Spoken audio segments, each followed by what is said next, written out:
오늘 본문에 이스라엘 백성들은 여리고의 경계 지역인 길갈에 있습니다. 이스라엘 민족이 오랫동안 고대해 왔던 일들이 이제 막 진행되려 하는 시간입니다. 가나안 땅을 향해 가나안 땅을 향해 나아가는 이스라엘의 걸음은 단순한 정복자의 걸음이 아닙니다. 오래전부터 그들이 품고 있던 꿈, 그들의 조상 아브라함과 하나님이 맺으신 그 언약이 이루어지고 있는 현장이기 때문에 소망과 기대에 가득 찬 걸음이었습니다. 이들의 걸음은 요단강을 건너며 더욱 확고한 걸음으로 바뀌었습니다.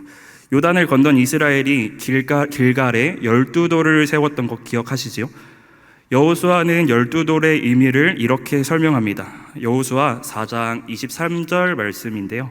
너희의 하나님 여호와께서 요단물을 너희 앞에서 마르게 하사 너희를 건너게 하신 것이 너희의 하나님 여호와께서 우리 앞에 홍해를 말리시고 우리를 건너게 하심과 같았나니.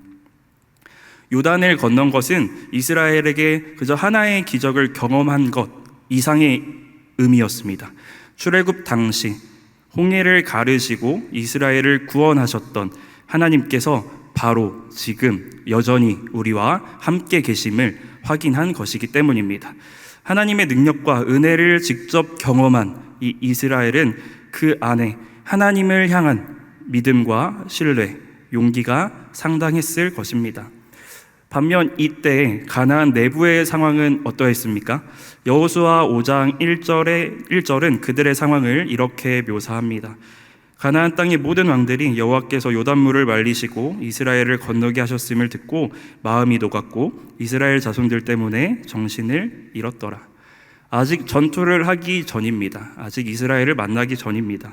그럼에도 불구하고 그들은 이미 하나님께서 베푸신 이 능력들로 인해 마음이 높고 정신이 없는 일종의 패닉에 빠져 있습니다. 자, 여러분 생각해 보십시오. 이스라엘이 여리고로 들어갈 만한, 아니 들어가야만 당연한 것처럼 여겨지는 기가 막힌 상황이 펼쳐진 것 아니겠습니까? 이스라엘은 지금 이 시기에 여리고로 들어가는 것이 당연한 것처럼 보이기도 합니다. 그러나 이 기가 막힌 타이밍에 하나님께서는 여호수아에게 말씀하십니다.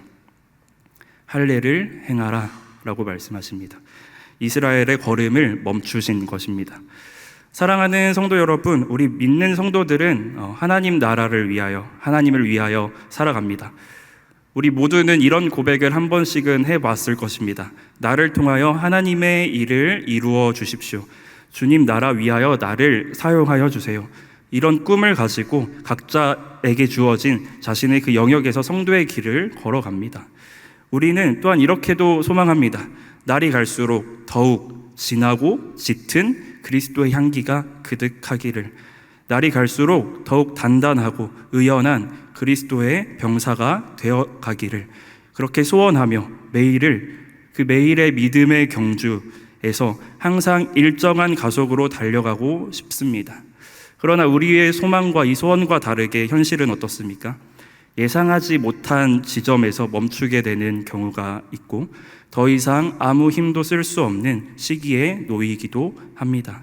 그럴 때면 우리의 마음과 우리의 생각은 하나님을 신뢰한다고 말하면서도 그럼에도 불구하고 이런 생각을 하게 됩니다. 아니, 도대체 왜 하필 지금인가요? 이런 가시돋친 의문들이 하나님을 향해 생기기도 하며 더 나아가 큰 상심과 실망에 주저앉기도 합니다. 그러나 사랑하는 성도 여러분, 분명한 것은 이해되지 않는 멈춤의 시기, 기다림의 시기, 그 속에도 하나님은 여전히 신실하십니다. 그리고 그 신실하신 하나님은 하나님의 일을 이루어 가십니다. 하나님은요, 우리가 보기에 멈춰 있는 것 같고 망가진 것 같고 어그러진 것 같은 그 순간들 속에서도 하나님의 일을 행하시고 우리를 가르치시며 우리를 빚어가시고 결국 하나님의 사람으로 만들어 가십니다.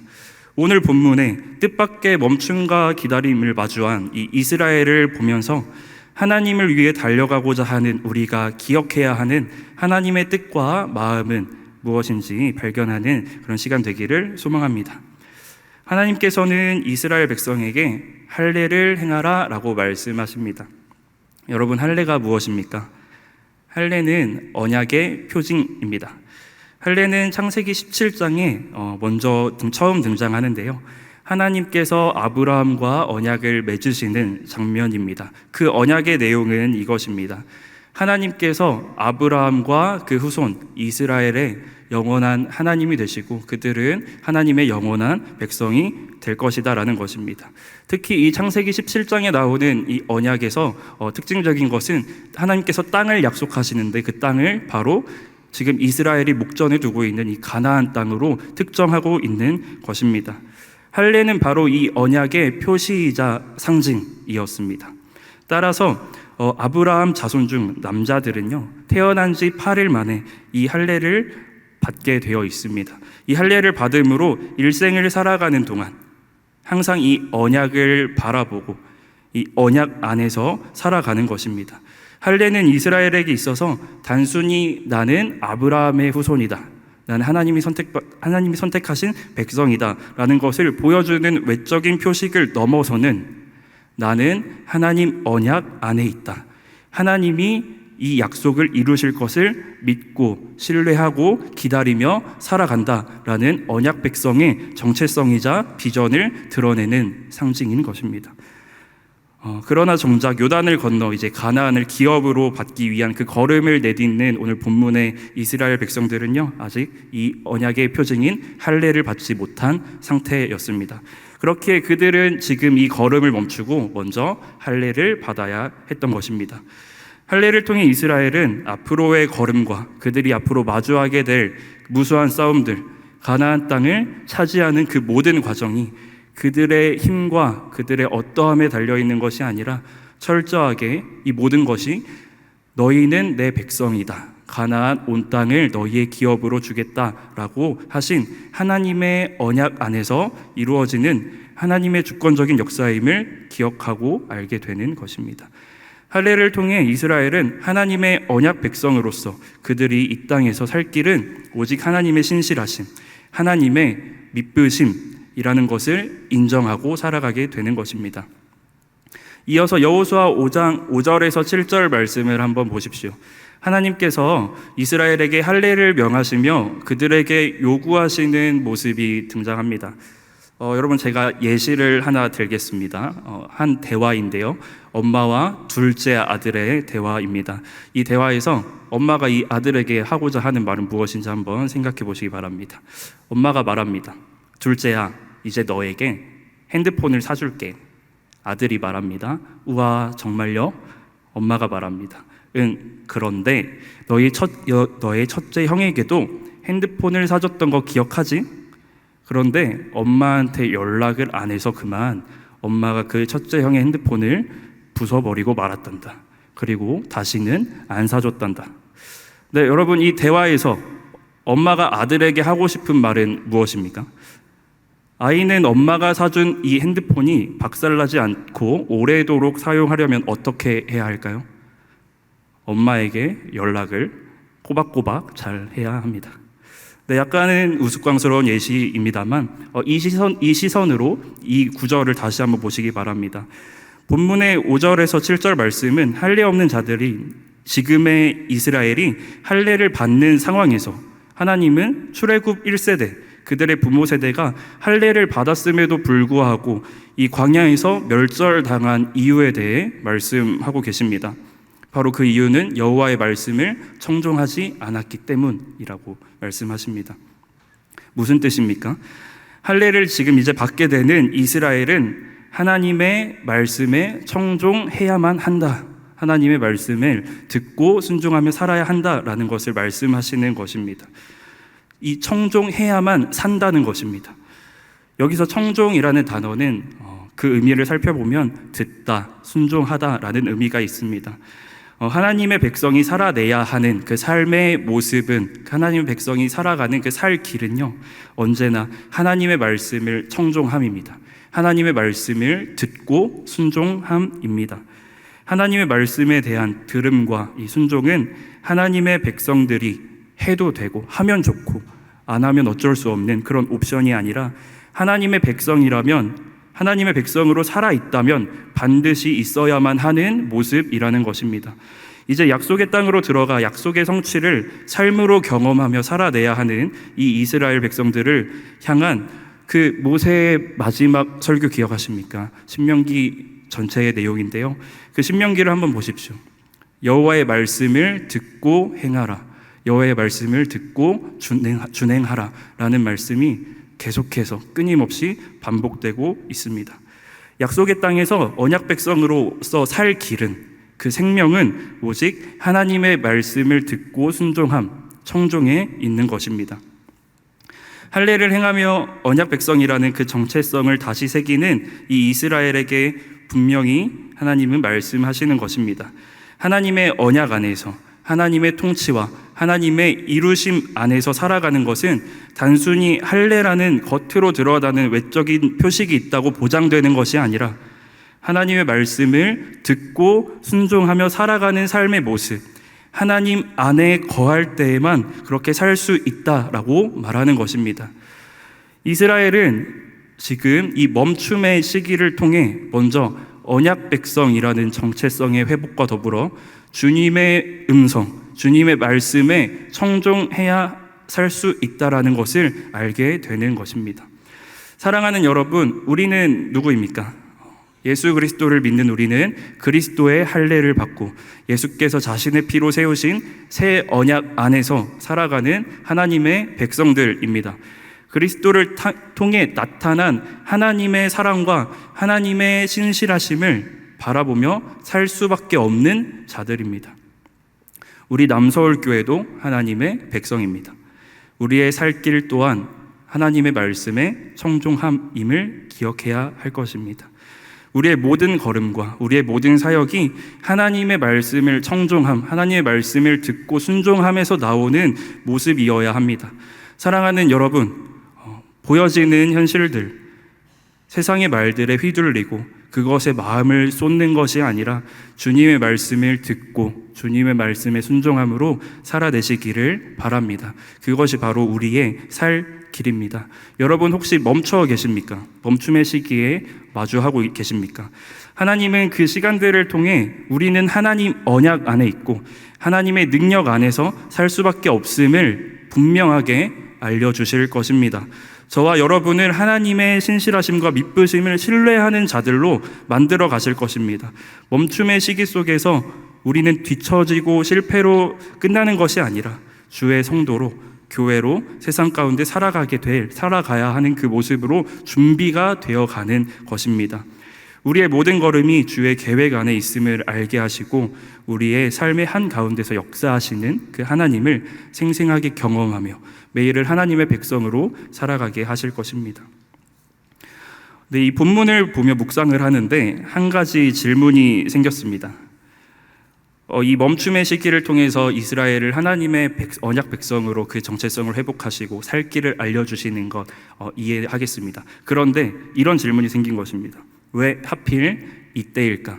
왜 하필 이 여리고를 앞에 두고 이 경계 지역에서 행했어야만 했을까? 요단 건너기 전에 그 안전한 곳에서 했으면 되지 않았을까 하는 질문이 생긴 것입니다.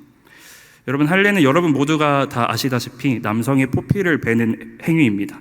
전투를 앞둔 이들에게 할례는 매우 위험한 일이었습니다. 여러분, 창세기 34장의 일을 기억하시죠? 야곱의 딸 디나가 세겜의 성에서 부끄러운 일, 즉 성폭행을 당하게 됩니다. 그러자 야곱의 아들 시므온과 레위가 복수를 하게 되는데 그 복수의 수단으로 삼은 것이 바로 할례입니다. 세겜 성읍 사람들을 모두 할례를 받게 하고 그들이 아파할 때에 단 2명, 시므온과 레위 둘이 그 모든 사람들을 죽인 사건입니다. 적진을 앞에 두고 할례를 행한다는 것은 전투력을 스스로 포기하는 것이며 어쩌면 엄청난 위험을 스스로 자초하는 일일지도 모르겠습니다. 여호수아가 이 사실을 모르지는 않았을 것입니다. 그럼에도 불구하고 여호수아는 하나님의 말씀에 순종합니다. 여호수아 5장 8절 말씀을 한번 보십시오. 이스라엘 백성들이 할례 후 각자의 처소에 머물며 낫기를 기다리고 있습니다. 여러분, 이 기다림의 시기에, 멈춤의 시기, 이 기다림의 시기에 이스라엘 백성들의 마음은 어떠했을까요? 할례를 한 이스라엘 백성들에게는 기본적으로 이 할례 행위에 따른 육체적인 고통이 상당했을 것입니다. 또한 그들의 마음에는 이런 생각도 들었을 것입니다. 이 고통이 언제 사라질까? 이 고통이 회복되기까지 얼마나 걸릴까? 잘 회복은 될 것인가? 혹시 낫기를 기다리는 사이에 저 여리고 가운데 우리의 조상들이었던 그 시므온과 레위 같은 그런 사람들이 있으면 어떡하지? 하는 그런 두려움이 엄습했을 수도 있습니다. 순식간에 모든 힘이 빠져나간 그 상태를 바라보며 불안과 공포가 있지는 않았을까요? 기다림 속에 상상할 수 있는 그 수많은 가능성들이 두려움이 되어 이들을 압박했을 수도 있습니다. 이들은 하나님의 말씀대로 순종하며 하나님의 일을 하고 있는 중인데 이 고통과 두려움이 있는 기다림은 왜 있는 것일까요? 이 기다림 속 그들의 마음을 다 알 수는 없으나 그러나 확실한 것은 이스라엘은 하나님을 신뢰함으로 그 말씀에 청종했다라는 사실입니다. 어떻게 이 청종함이 가능했을까요? 그 두려움 속에서 이 청종함이 어떻게 가능했을까요? 바로 여기에 하나님께서 요단강을 건넌 이후에 할례를 행하게 하신 이유가 있는 것 같습니다. 무슨 뜻입니까? 이스라엘은 하나님의 큰 능력과 은혜로 요단을 건넜습니다. 하나님의 큰 일을 이스라엘의 전 존재가 경험하고 인정했습니다. 그리고 그것을 기억하기 위해, 그리고 그것을 계속해서 바라보기 위해 그들이 있는 곳 그 길갈에 바로 무엇이 세워졌죠? 길갈에 12돌이 세워져 있습니다. 그들에게 베푸신 하나님의 은혜, 하나님의 능력, 그것을 하나님께서는 그곳에 세우시고 그 고통의 시기에 이스라엘이 바라볼 수 있도록 하신 것입니다. 지금 이렇게 전적으로 무능력해지고 수많은 두려움의 가능성들 속에서 요단을 건너게 하신 하나님, 그 능력의 하나님, 우리 주 하나님은 우리를 지키시고 보호하실 것이다 라는 사실을 그 길갈에 있는 12돌을 보게 하심으로 이스라엘은 깨닫게 된 것입니다. 고통의 순간 수많은 가능성들이 두려움으로 엄습하는 그 순간에도 이스라엘은 여전히 하나님의 능력과 은혜 안에 있다는 것을 알고 하나님께 순종함이 살 길이라는 것을 알았기 때문에 이 두려움 속에서 전적으로 무능력해진 이 상황 속에서 하나님의 말씀에 그 무능력 가운데도 순종할 수 있었던 것입니다. 사랑하는 성도 여러분, 마찬가지로 우리에게도 예상치 못한 시기에 멈춤과 기다림의 시간을 마주할 때가 있습니다. 왜 하필 지금인가요? 내 생각에는 지금 달려나가야 할 시기인 것 같은데 왜 멈추게 하십니까? 왜 달려가지 못하도록 우리의 힘을 모두 푸십니까? 이런 생각을 할 때를 하나님께서는 주십니다. 사랑하는 여러분, 그 멈춤과 고통의 시기 또한 여전히 우리를 지키시고 보호하시는 하나님의 은혜 안에 있음을 기억하시기 바랍니다. 그 가운데서 우리는 무엇을 바라봐야 합니까? 그 가운데서 우리는 우리 삶 한가운데 보이신 하나님의 은혜와 하나님의 능력들을 바라보아야 합니다. 그리고 무엇보다 우리를 영원한 저주로부터 끊어내시고 영원한 생명을 주신 분, 우리를 그 믿음의 주요 또 온전하게 하시는 이인 예수 그리스도를 바라보아야 합니다. 예수 그리스도를 바라보는 것이 그 고통과 기다림 시간에서 우리가 살 길이고 우리의 유일한 소망이며 능력입니다. 본문의 구절을 보십시오. 이스라엘 백성들이 할례를 행한 후 낫기를 기다릴 때에 하나님께서 말씀하십니다. 애굽의 수치를 너희에게서 떠나가게 하였다. 그래서 먼저 애굽의 수치에 대한 해석은 여러 가지가 있습니다. 먼저는 출애굽한 이스라엘이 40년 동안 광야에서 헤매는 것을 보면서 애굽이 가하고 있는 조롱입니다. 기껏 나가더니 그렇게 광야에서 떠도는 것이냐 하는 조롱에 대한 수치일 수도 있고요. 또 한 가지는 오랜 애굽 생활로 인한 이스라엘 삶 속에 그 깊이 물들어 있는 애굽의 가치관, 애굽의 문화, 형식들을 가리킬 수도 있습니다. 분명한 것은 이 수치는 애굽과 관련되어 있는 것입니다. 이스라엘은 애굽에서 나왔음에도 불구하고 계속해서 이스라엘에게는 애굽으로부터 기인한 삶을 짓누르는 수치들이 있었던 것입니다. 성도 여러분, 구원받은 성도로 교회로 살아가는 우리에게도 비슷한 모습들이 보이지 않습니까? 여전히 세상의 가치관, 세상의 문화, 세상이 말하는 기준들이 우리의 삶에 지대한 영향력을 행사합니다. 또한 세상이 이렇게 말하는 것 같습니다. 너 구원받았다며? 근데 너 인생은 왜 그래? 왜 그렇게 초라해? 복음대로 살아간다며? 그런데 너의 삶은 왜 그렇게 메마르고 불행해? 라는 가슴 아리는 그런 세상의 조롱이 울려 퍼질 때가 있습니다. 사랑하는 여러분, 하나님께서 이스라엘에게, 바로 지금 이 할례를 받고 있는 이스라엘에게 이 애굽의 수치를 어떻게 하셨는지 한번 주목해서 보시기 바랍니다. 이어서 하나님께서는 이 애굽의 수치를 떠나가게 하셨다라고 합니다. 여기에 나오는 떠나가게 하다는 갈랄이라고 하는 원어가 사용되는데요. 갈랄의 뜻은 굴러가다라는 뜻입니다. 성경을 찾아보면 이 단어는요, 이 갈랄이라고 하는 것은요, 돌이라고 하는 단어와 자주 어울려 쓰입니다. 그리고 이 갈랄에서 오늘 이 장소 배경이 되는 길갈이 나왔습니다. 여러분, 이 갈랄의 의미를 다시 한번 살려서 생각해 보면요, 하나님께서 애굽의 수치를 떠나가게 하셨다라는 것은 하나님께서 그 수치를 마치 돌이 굴러가는 것처럼 제거하셨다라고 볼 수 있습니다. 여리고의 경계, 길갈에서 멈춤과 할례를 통해 그들의 자기 주장을 포기하고 하나님의 말씀에 청종하는 이스라엘 안에 그들을 끈질기게 짓누르고 있던 그 수치의 돌은 굴러간 것입니다. 그리고 그 돌이 굴러간 자리에 무엇이 있습니까? 이 길갈에 무엇이 있습니까? 이제 그곳에는 하나님의 은혜와 하나님의 능력을 증거하는 길갈의 12돌만 굳게 서게 된 것입니다. 사랑하는 여러분, 길갈에 멈추어 있는 이 이스라엘에게 이 기다림의 시간, 이 멈춤의 시간들은 그들에게 엄청난 변화를 가져왔습니다. 이 이스라엘 안에 엄청난 변화들이 이루어지고 있는 것입니다.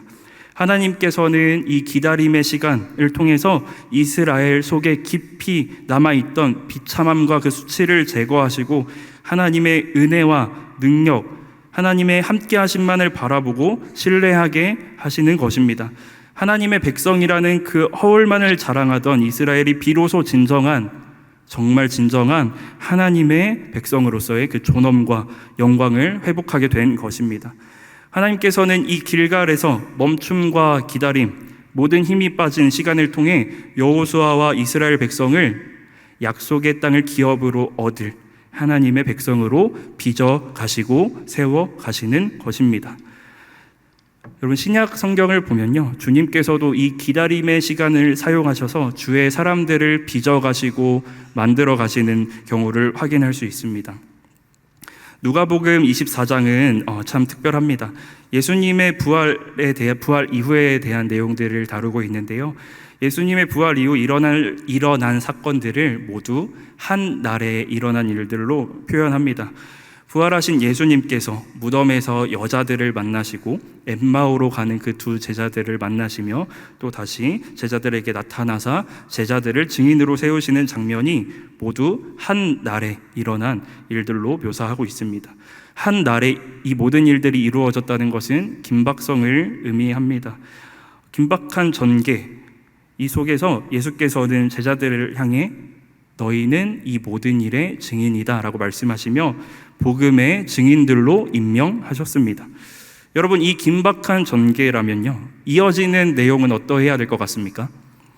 제자들이 복음을 전하기 위해 문을 열고 뛰쳐나갔더라. 제자들이 이 복음을 전하기 위해 온 열방으로 흩어졌더라 등의 내용이어야만 할 것 같습니다.